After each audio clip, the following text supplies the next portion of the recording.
Hi, I'm Jack Brewer with Expanding Frontiers Research. Our organization recently obtained FBI records responsive to Lois Jessup as the result of a FOIA request. This request was submitted as part of our ongoing investigation into an FBI probe launched on Robert Stark in 1961. He was suspected of being a Soviet espionage agent, and the FBI investigation led them to the New York Saucer Information Bureau and high-profile members of the UFO community. The Jessup records that we recently received provide us significant insight into the circumstances, and we'll highlight some of those today. Find a link to the accompanying blog post provided in the video description at expandingfrontiersresearch.org. Please consider joining our financial supporters at the EFR Patreon. At the Patreon, you'll find collections on FOIA instruction and other topics, as well as lots of posts where we share the results of our FOIA requests. We also have discussions and interviews with subject matter experts on topics such as learning how to learn. This was a collection of videos that feature concise interviews on how to identify reliable information and learn about what interests you the most. If you prefer to make a one-time donation, you can do that at the Expanding Frontiers Research GoFundMe page. You'll find these links in the video description. Every story has to start somewhere, and we'll stick a pin in this one when Ivan Sanderson contacted the FBI in 1958 and told it that he had concerns that the New York Saucer Information Bureau was conducting and promoting subversive activity. This resulted in FBI agents visiting Sanderson and his associate Hans Sanderson.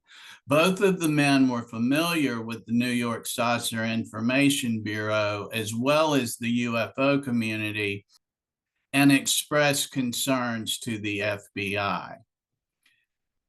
As part of our ongoing investigation into these circumstances, we got records responsive to Lois Jessup of the New York Saucer Information Bureau. These records give us significant insight into Cold War activities conducted by the FBI. They followed Robert Stark around town and even eavesdropped on a phone call while he was on a payphone by entering an adjacent telephone booth.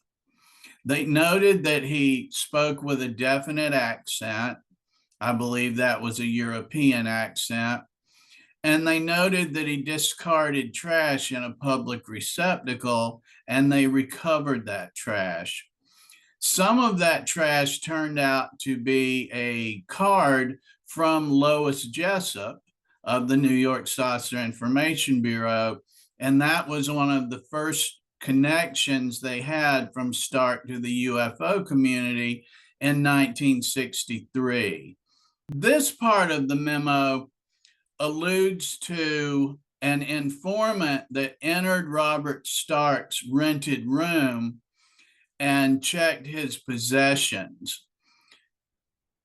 The informant found a letter signed by Daniel Fry, who was a high-profile purported UFO contactee.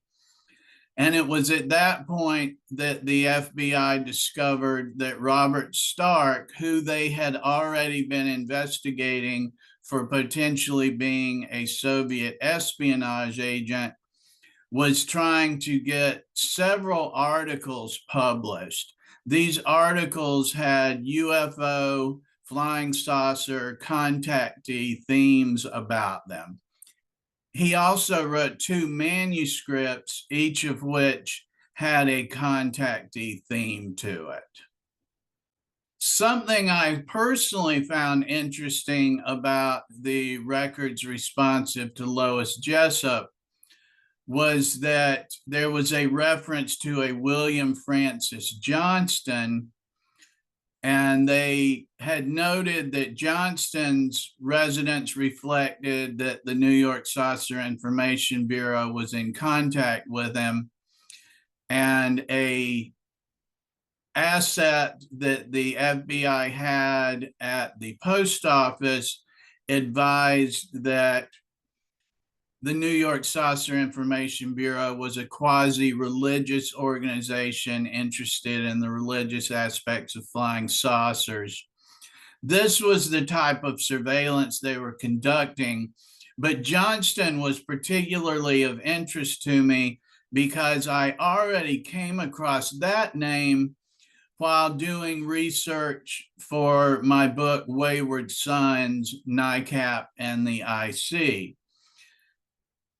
I came across Johnston because he was mentioned in an FBI memo responsive to Richard Hall of NICAP.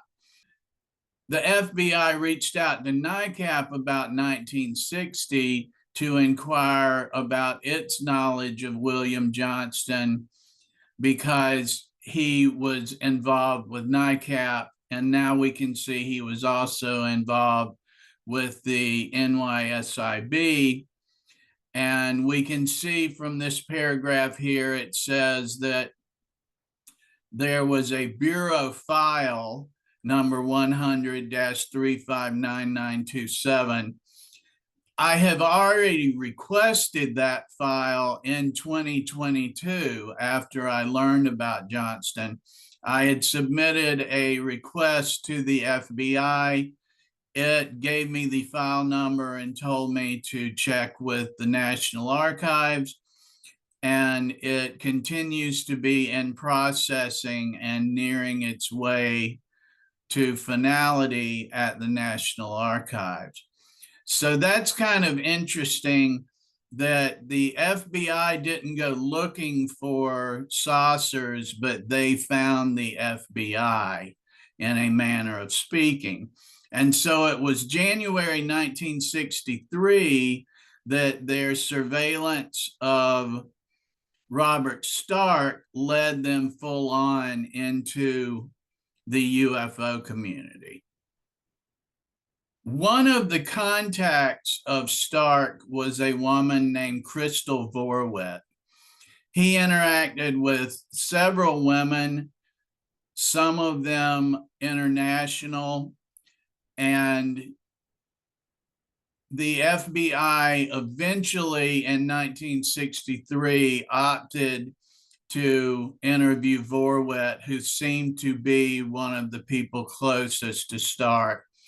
He had assumed her name at one point while claiming to be married to her. It was during that time that he was trying to get material published about the UFO phenomenon. When the FBI interviewed Crystal Vorwit, she was initially reluctant to be of assistance, but after a couple of interviews in July of 1963, she changed her mind, apparently, and she contacted the FBI herself and told them that she had rethought the circumstances and wanted to be of more assistance. She then told them about different women that she knew Stark interacted with.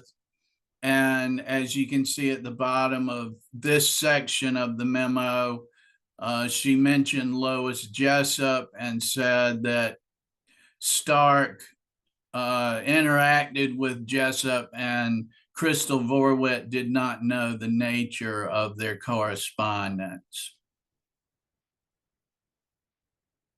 Ultimately, Crystal Vorwit told the FBI where she believed Stark was located and had talked to him on the telephone.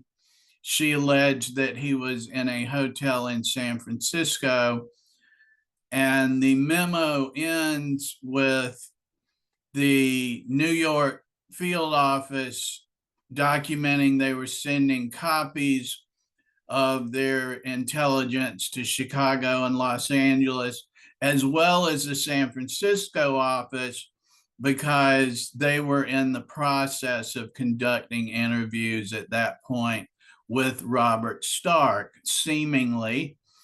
And that memo was completed in August of 1963. I've been pointing out these dates because something interesting that I came across was the October 1963 issue of Saucer News, distributed by James Mosley. He informed readers that on August 23rd, he was visited at his residence in New Jersey by two agents from the New York FBI office. He stated they were working on Robert Vorwit and indicated, seemingly from what Mosley wrote, that they thought Robert Vorwit was associated with the New York Saucer Information Bureau. And they asked Mosley, according to Mosley, for Lois Jessup's address. And he goes on to say he was unable to supply it, but directed them to someone else. And the FBI, according to Mosley, visited Jessup, and he heard nothing further about the case. This is interesting to me in a number of ways, one of them being that it raises a number of questions about what the FBI's intent actually was with visiting Mosley, given what they've seen was learned from Vorwit the month prior. This brings any number of questions up and is definitely an interesting footnote to the whole case. We continue to have open FOIA requests on the different characters involved in this, and I encourage you to go to the blog post to get more details and to get the records for yourself and give them a read. I thank you for following along.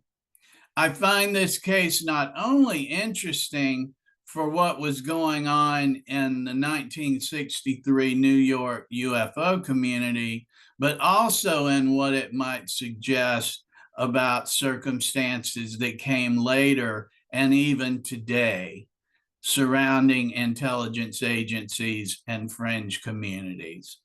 Thank you.